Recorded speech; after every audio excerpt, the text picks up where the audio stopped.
Are there supernatural powers that can predict the future or influence events? Many who practice channeling, astrology, and tarot believe there are. Others have tried to offer proof. Among those who have claimed to have the power of the occult is Aleister Crowley.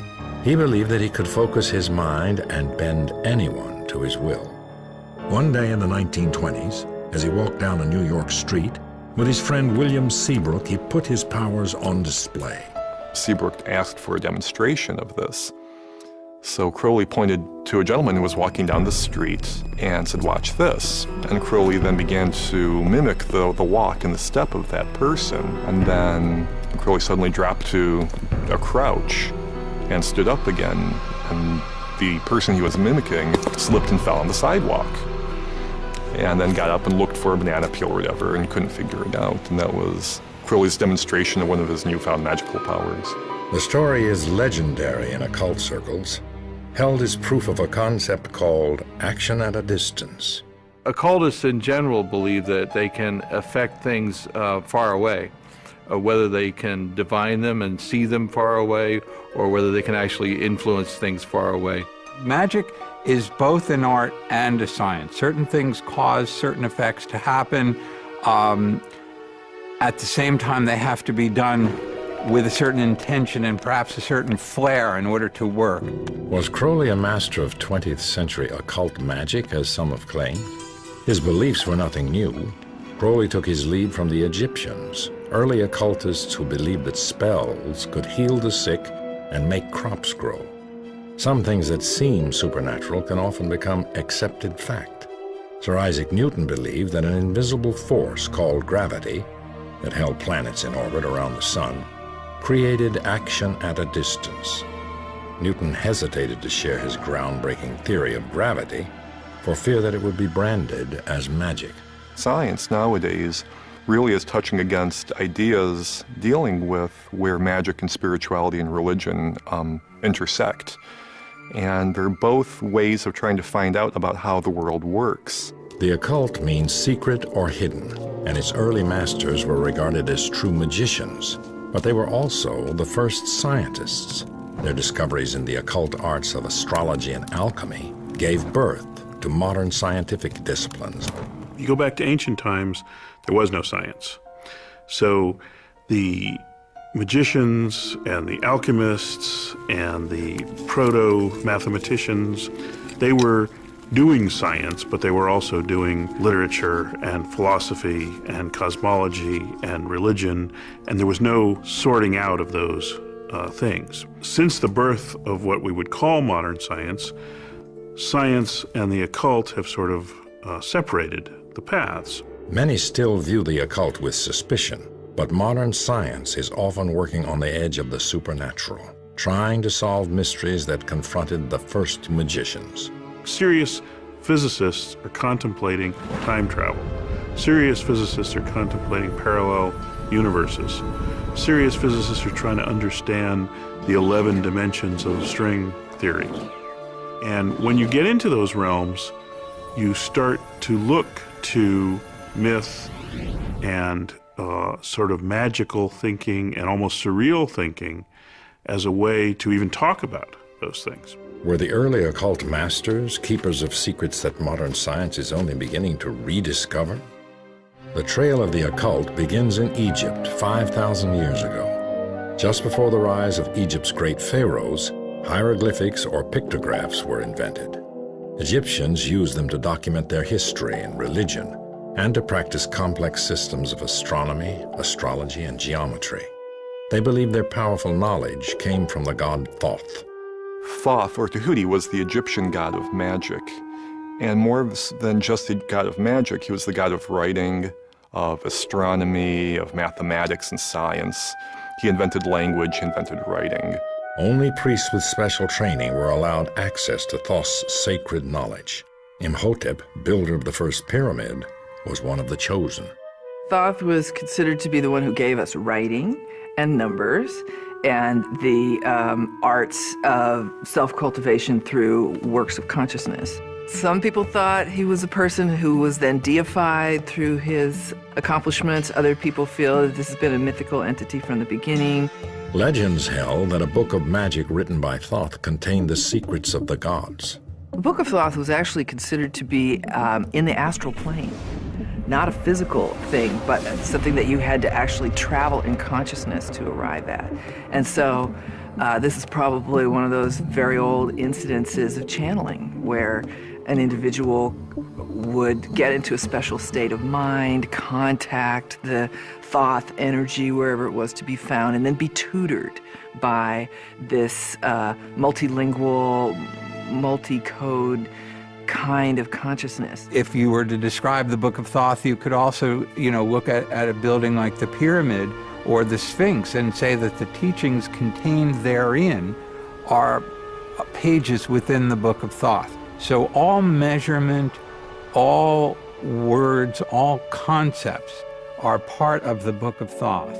But no Book of Thoth has ever been found. The god is said to have buried it beneath the Nile and protected its secrets with a deadly curse. Modern archaeologists eventually discovered that the Babylonians had created much of the knowledge Egyptians credited to Thoth. As early as 4000 BC, they were the first to measure planetary movements. They invented the abacus, the first sequential numeric system, and some of the earliest forms of astrology and astronomy.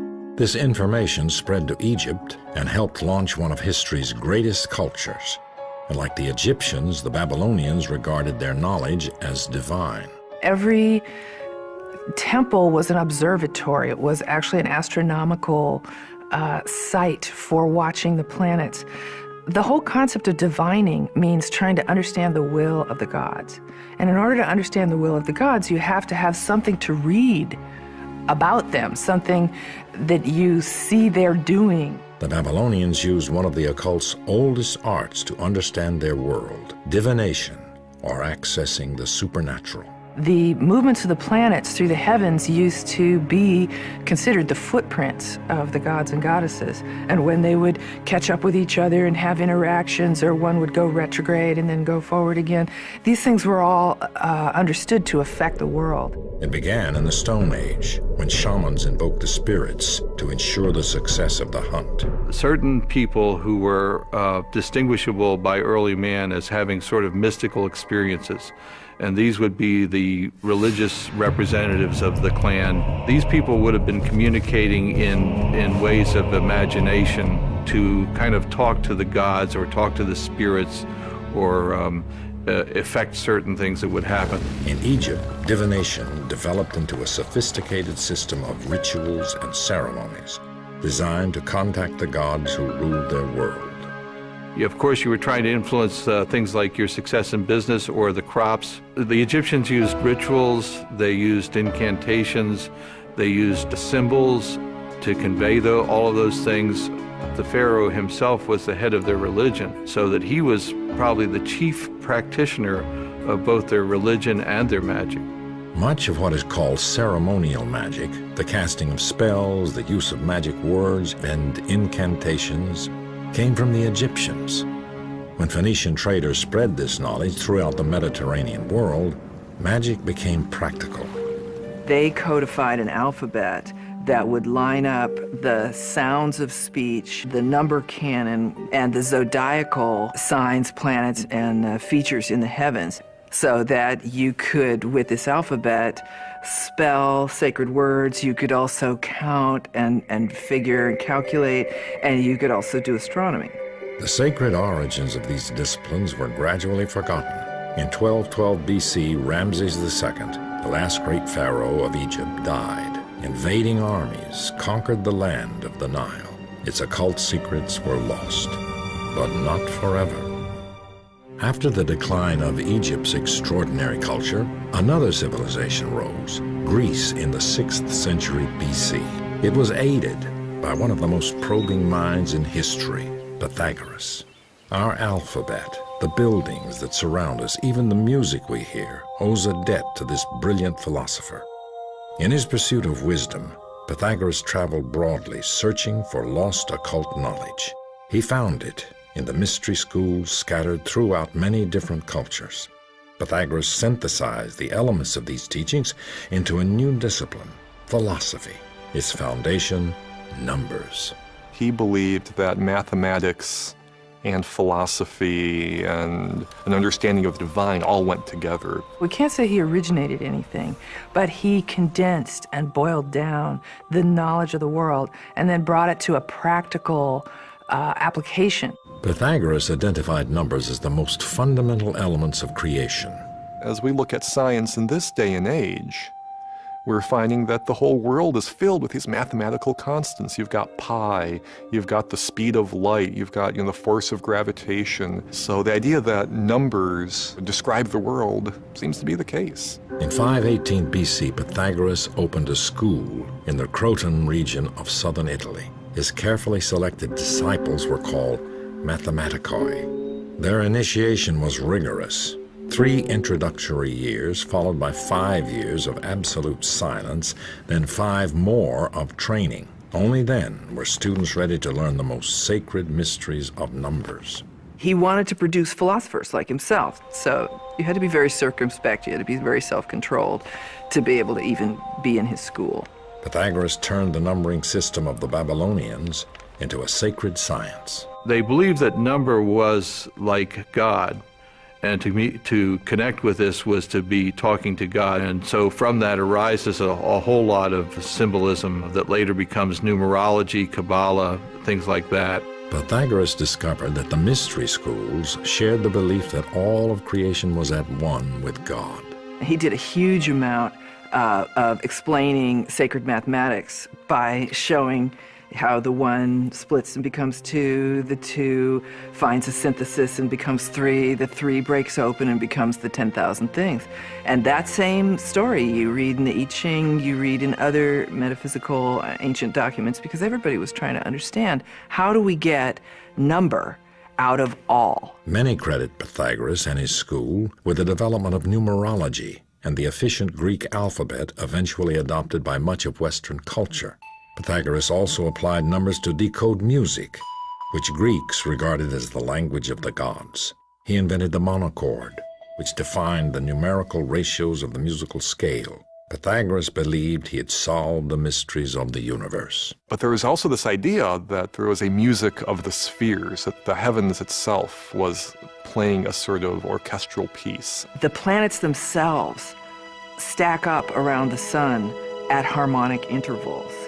White light breaks out into color at harmonic intervals. Sound is also harmonically, the harmonic sequence that comes out of any given note, those nodes of overtones are all governed by the same mathematics. So it was Pythagoras who articulated harmonic math to the West. Ultimately, the exclusivity of Pythagoras' school caused its downfall. In 508 BC, the school was burned to the ground. There was a point at which his schools were attacked and destroyed and some of his followers killed. Pythagoras himself left and went off into the countryside and died, and no one really knows what happened. Some people think that he committed suicide, but it's a mystery. No one's really sure. The society was hounded into extinction. Generations of later Greeks built upon Pythagoras' philosophy, and Aristotle turned it into science. But then came Christianity, and for the next 1,000 years, religion cast a long shadow over science and the occult. During the first 15 centuries of Christianity, occult knowledge was driven underground.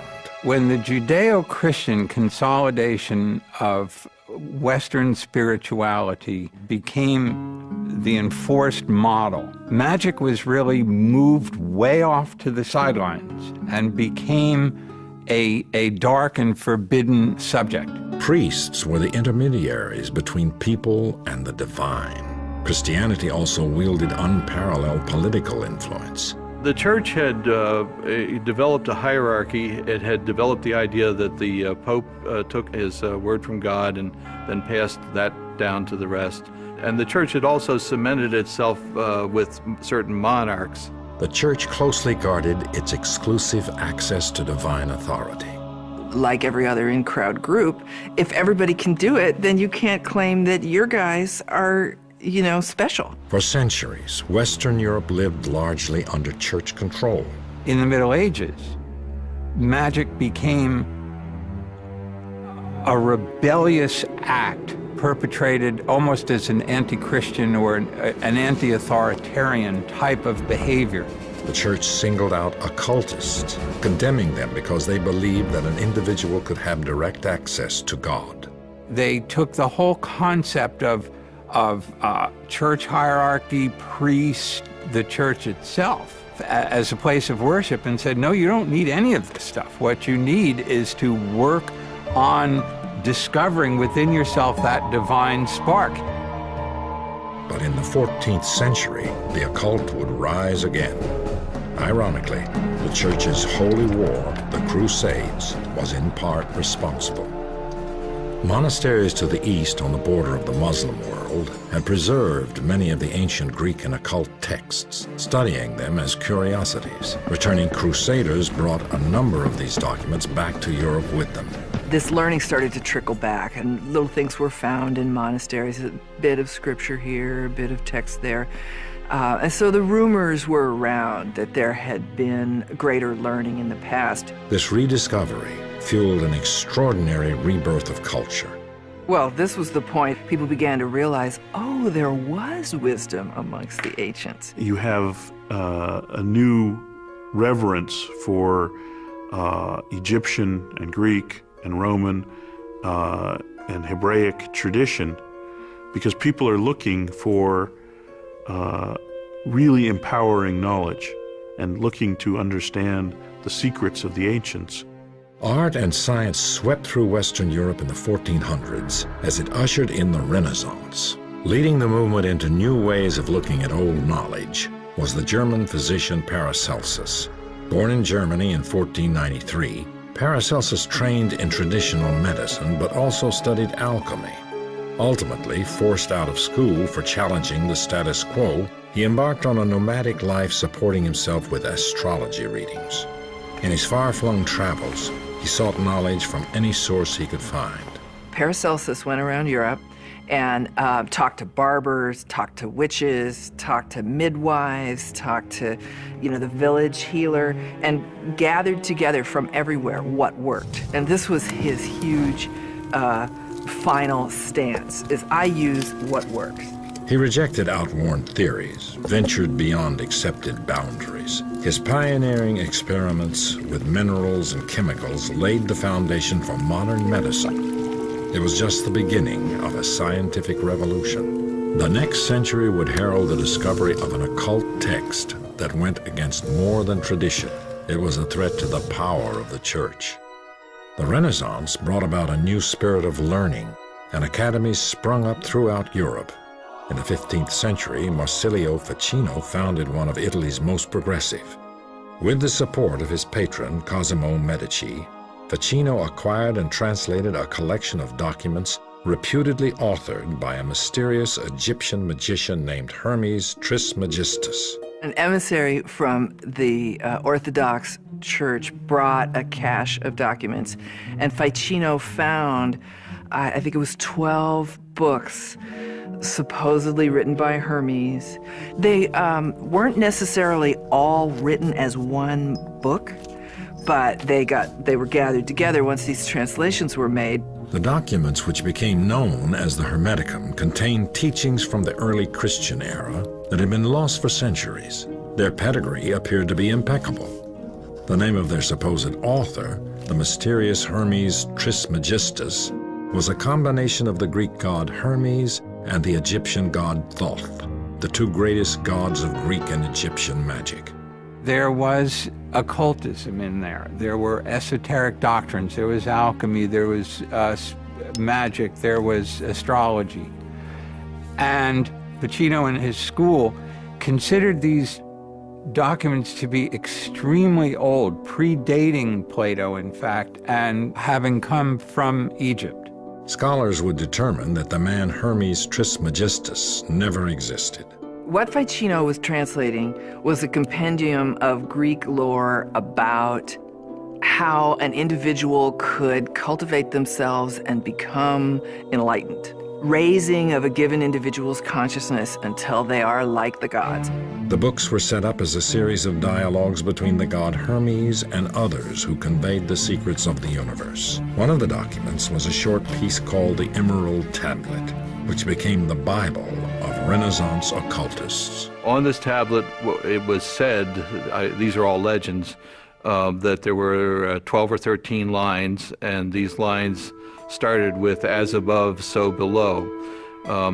This was the great idea of the pattern of the universe, the pattern of the stars and the great universe is repeated as well on the earth. The Hermeticum restated the teaching of the early mystery schools, that human beings possessed a divine nature. So this is really the goal of Hermetic initiation and any other kind of initiation, would be to transcend our mortality and put us back into our ultimate state as spiritual peers. The Hermeticum dazzled Renaissance scholars, and occultism was reborn. Could the idea that human beings shared a direct link to God undermine the authority of the Church? The discovery of the Hermeticum during the Renaissance created a new generation of occultists. They sought to combine religion with science and magic, a dangerous undertaking in a society ruled by Christianity. John Dee would risk his life to study its teachings. John Dee was a giant. John Dee was the embodiment of the ideal of an enlightened being who had the spiritual understanding of his role and mission in life, and who was gifted with, superior intelligence. But like Pythagoras, he would pay a heavy price for daring to seek out the wisdom of the gods. The ultimate Renaissance man, Dee followed in the footsteps of Paracelsus, using experimentation to become a gifted scientist, an inventor, a mathematician, a brilliant cryptographer, and a pioneer in the field of navigation. But he was also an occultist, he was a sorcerer, he was an astrologer. He was, in fact, Queen Elizabeth's personal court astrologer.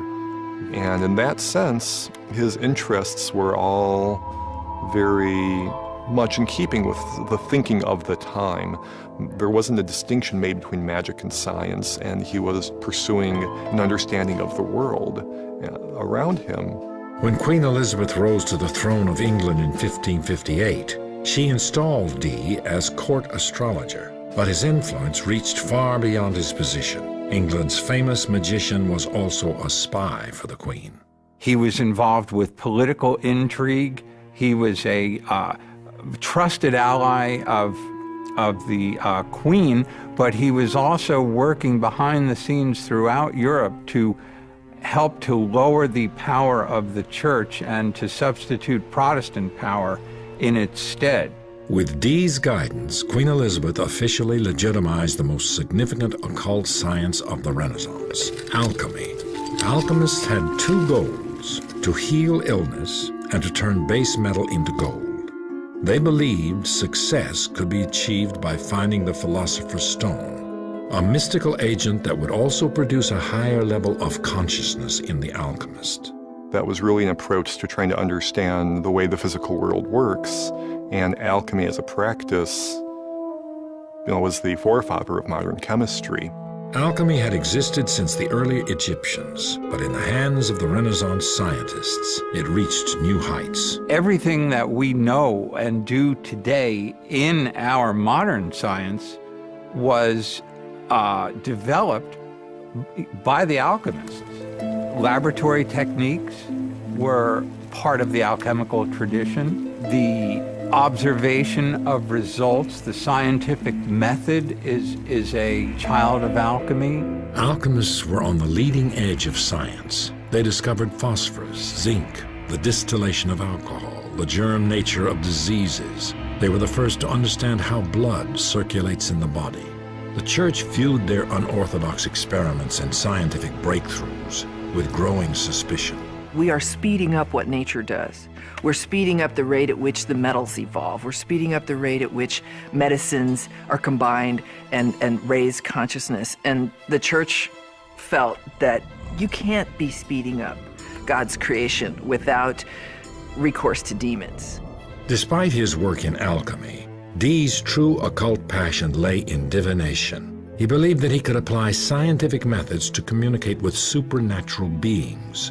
Dee's obsession with contacting the angels would have disastrous consequences. This art of manipulating objects like bones, tea leaves, and tarot cards had arrived from the Muslim East in the 14th century and become a popular method of fortune-telling. But Dee used a divination method known as scrying. Dee relied on looking into a crystal ball that would reflect back supernatural information. Scrying is a long-time-old technique, scrying into glasses, mirrors, bodies of water, anything that would have a reflective surface, and see if you could see not just the material things, but the spiritual things standing behind. These efforts were unsuccessful until one day a young man named Edward Kelly appeared at his door. Kelly seemed to have the talent to see into the shadow world. Their system involved Edward Kelly looking into a amethyst crystal and describing what he saw, and John Dee would then record these communications. Kelly began receiving messages from the angels. They spoke in a language he called Enochian, from the lost biblical book of Enoch. These transmissions are early examples of what New Age followers now call channeling. What Dee and Kelly brought forth was completely new. It was not based on tradition. He appeared to be speaking a new language. The Enochian language does appear to have a coherent vocabulary and syntax, and this doesn't seem like the sort of thing that Kelly, who was not a particularly educated or schooled person, could have just invented. He couldn't have faked something like that. John Dee and Kelly embarked on a tour of Europe to share their discoveries, just as the Inquisition launched another crackdown against heretics. All you needed was a slight change in political or religious circumstance, and something that was considered exceptionally wonderful would then be considered demonic and scary. Dee returned home to England to find that a mob had destroyed his irreplaceable library and scientific and occult instruments. Dee had fallen out of favor with the court. The man who began as a leading scientist of the Renaissance ended his life, penniless, branded as a sorcerer. Dee's main legacy was not to science, it is to magic. And it's because of those who have come after, who have seized upon what he created and made it into a new worldview, whether it's consciousness arts or ceremonial magic or divination, could take place inside these new parameters that they set up. John Dee's fall was the beginning of the occult's end. The practices were reviled by the church as the work of demonic possession. From the 14th through the 16th century, more than 40,000 people would be executed for witchcraft. Occult ideas became embedded in the traditions of secret societies, such as the Freemasons and the Rosicrucians. They were tending to do them passed on among secret brotherhoods and organizations because these are very powerful and dangerous ideas, dangerous to status quo, dangerous to institutionalized religion. So there's an element of underground secrecy associated with some of these themes. These havens of safety began to flourish across Europe. Secret societies were instrumental in the new age of enlightenment that swept through Europe in the 1700s and even helped in the founding of American democracy. Participation in these organizations had fallen dramatically by the mid-1800s as they became more civic-minded and less interested in the occult. So what would cause a resurgence in the occult? In rural New York, two unlikely sisters would inspire a national obsession with the occult. Magic would once again capture imaginations. On March 31st, 1848, Sisters Leah and Margaret Fox publicly declared that they had contacted spirits from beyond the grave. An American fascination for communicating with the dead occurred almost overnight.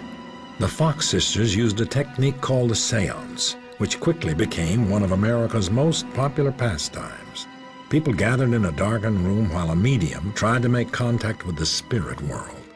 There would be tambourines and other bells that would sound, and the medium would actually be able to exude, ectoplasm from their nostrils or their mouth, and it was this sort of spiritual substance that allowed the spirits of the dead to manifest and appear. And in other cases, the medium would simply become a conduit or a channel through which the deceased were able to speak.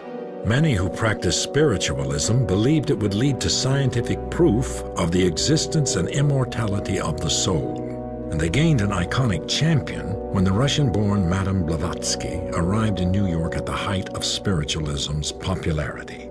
She soon became the self-proclaimed decoder of ancient occult secrets. She grew up in a wonderful occult library that her father had established. She could see the connections between different cultures, spiritual teachings, and she was attempting to correct the errors of Christianity by bringing in mysticism and spirituality from other cultures.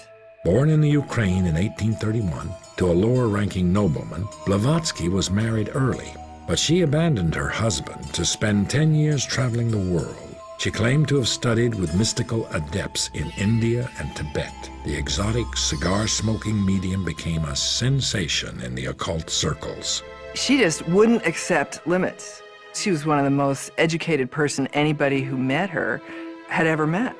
And they couldn't understand, how could this powerful intellect be in this female body, just chewing up the landscape and producing this tremendous inspiration? Blavatsky's seances were the talk of New York. Mysterious letters would appear, written by spiritual leaders she called the Great White Brotherhood.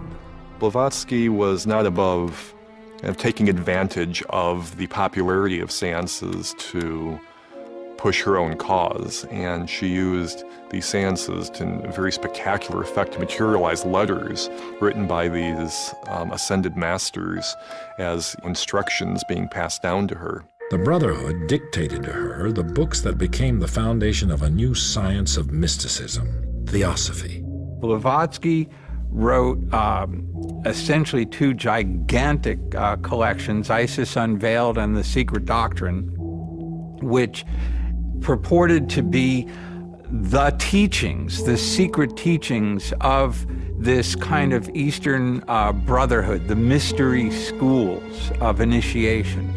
And she totally altered the spiritual landscape of Western civilization by introducing those concepts. She was very much a pioneer in bringing ideas of Eastern esotericism into the West. She focused on the similarities between Christianity and Hinduism and Buddhism and other spiritual traditions, arguing that there is in fact a tradition that underlies all spiritual faiths in the world.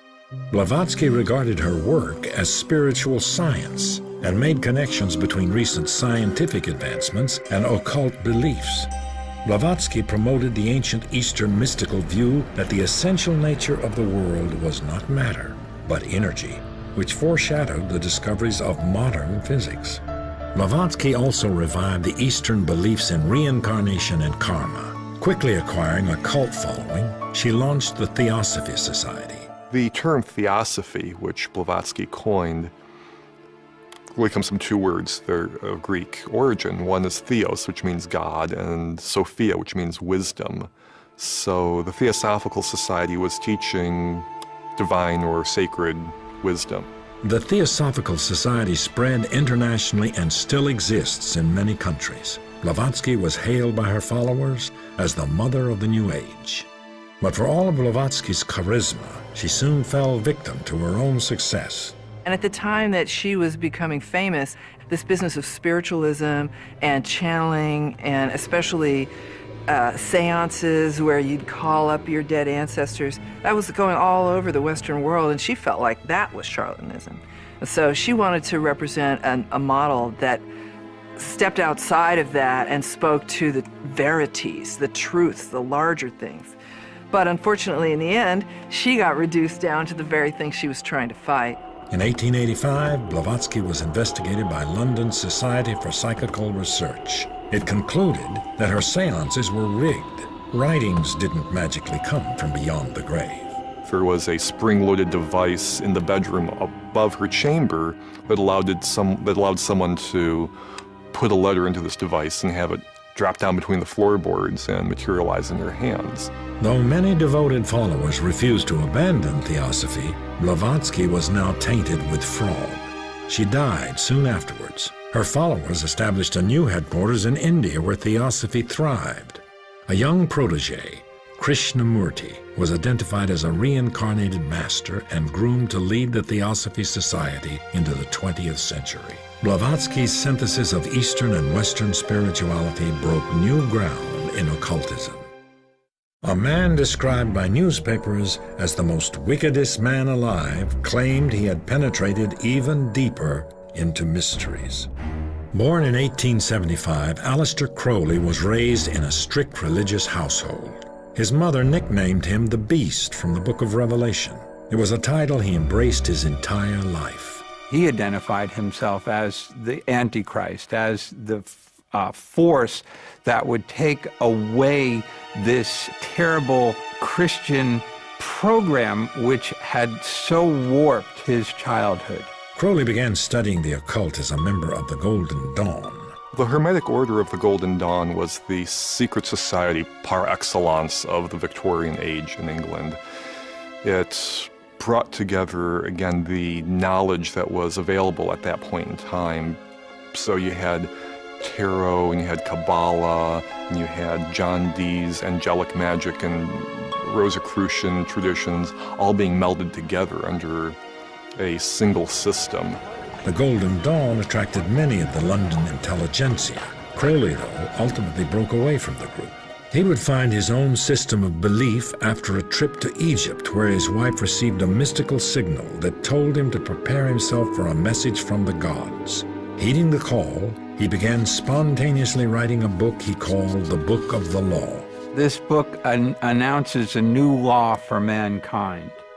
And in fact, it tells us that we are very emboldened and brightened spiritual entity, that in fact, we are as the gods.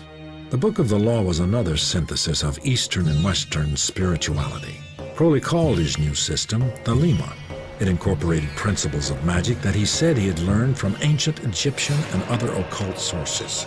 He became a self-proclaimed master of action at a distance, focusing the power of his intention or will to create desired effects.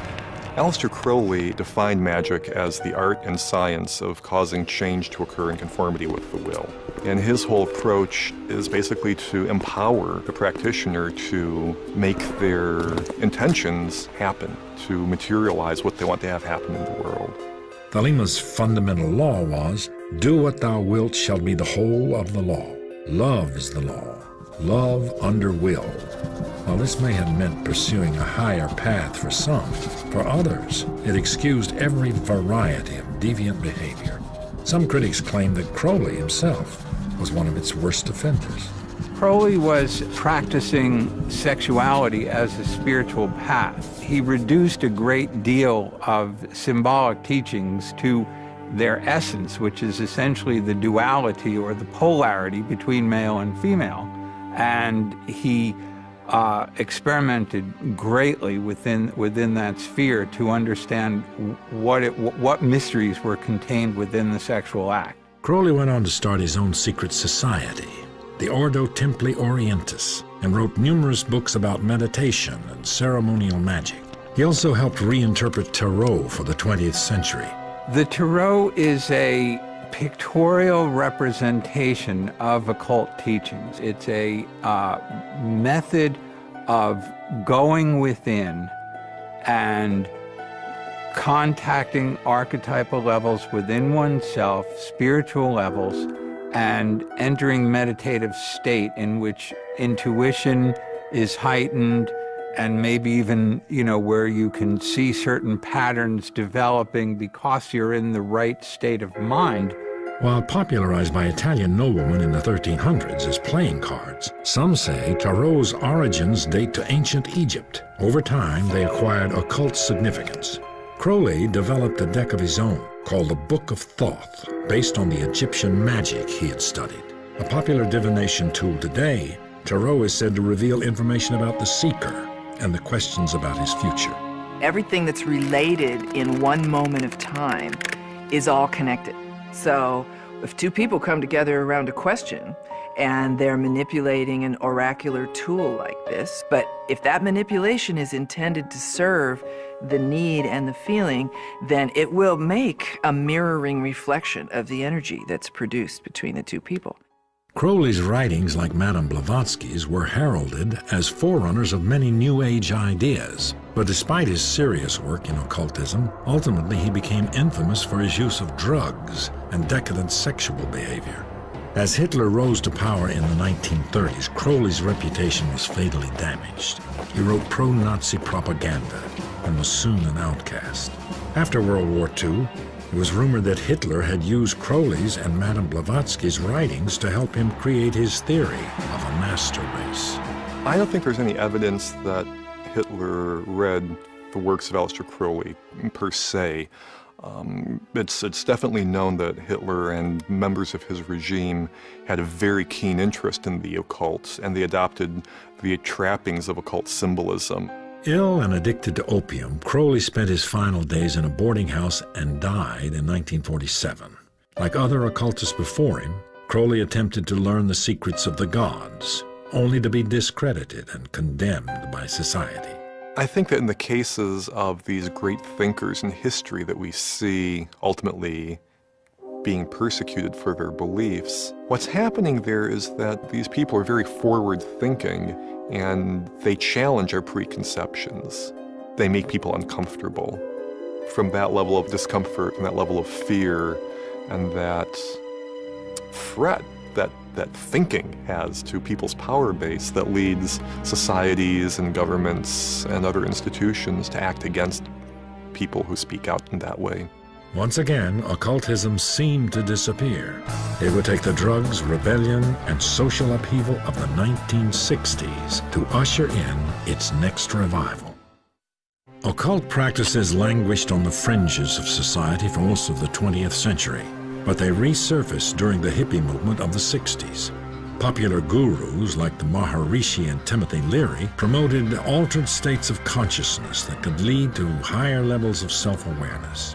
Individualism became the goal of millions of young people who rejected traditional religion to find their own direct route to God. By the 1980s, New Age ideas had become mainstream. Madame Blavatsky's writings became pivotal in reinterpreting occultism for modern audiences, and even Aleister Crowley's reputation was somewhat restored. There was this boom in occult interest that resulted in Crowley being almost a pop culture icon. The Beatles put Aleister Crowley on the cover of Sgt. Pepper. You have musicians like David Bowie and Jimmy Page becoming very interested in Crowley. He experienced a renaissance, as it were, in the 60s and 70s and has been a very popular figure ever since. Occult belief systems are now embraced by millions of New Age followers who pick and choose from their wide array of concepts to fashion their own individual brand of spirituality. Yet the occult is still often regarded with suspicion. Many of those who practice occultism describe it as a modern mystical quest. The mystical quest is the process by which a limited, time-space-bound human being can transcend their background and history and come into this divinized or macrocosmic consciousness. And that is the process of becoming immortal. You know, leaving this physical flesh behind and being successively identified with larger and larger realms of reality. The holistic philosophy of New Age beliefs continues to grow in popularity. We're surrounded by material wealth and technology, and we feel like we've lost something. We've lost that connectedness. We've lost the understanding of our human roots. And a lot of the interest in New Age ideas and a lot of the look back to ancient ideas stems from that desire to reconnect with that history and to make us feel more whole, more spiritual, more connected, more aware of the passion and meaning of life around us. But what began as occult magic has informed the world of science. There were attempts, legitimate attempts, to try to understand the way the world works. And there would not be astronomy today if it had not been for the ancient astrologers who studied the heavens. There would not be chemistry today if it weren't for the alchemists who did their thing as well. Some of the secrets that they thought they were working on were the secret of eternal life, the secret of being able to be without disease, then the great secrets of transformation, let's say of lead into gold, but that's like not the only one. Maybe one of the transformations is the human being into a godlike thing. And it's a wonderful thing that now we come around to particle physics and people thinking that life is pure energy, and that maybe there is a connection between those ideas, that maybe the power to become godlike is in the ability to transform yourself. Medicine and science have benefited from the input of occultism. And in the future, what we think of as magic may play a role in even greater discoveries. In our push to science, we're a culture of specialists, very focused on particular areas. So I think some of that holistic nature from the past is necessary to make the breakthroughs that we are currently not able to make in science. Beliefs can blind us, whether they're religious beliefs or scientific beliefs. And the great thing about these occult sorts of experiments is that they keep us open to possibility. Despite the progress made by science, the modern world is still full of mysteries that may never be solved. It's the unknowable. It's the mystery. And that mystery is the center of the spiritual quest. But it's also the center of the scientific quest and the artistic quest. That is what we're here on Earth to do, is seek after that mystery. Like the first occultists, modern scientists will continue to search for ways to divine the mysteries of our world and the forces that have created them.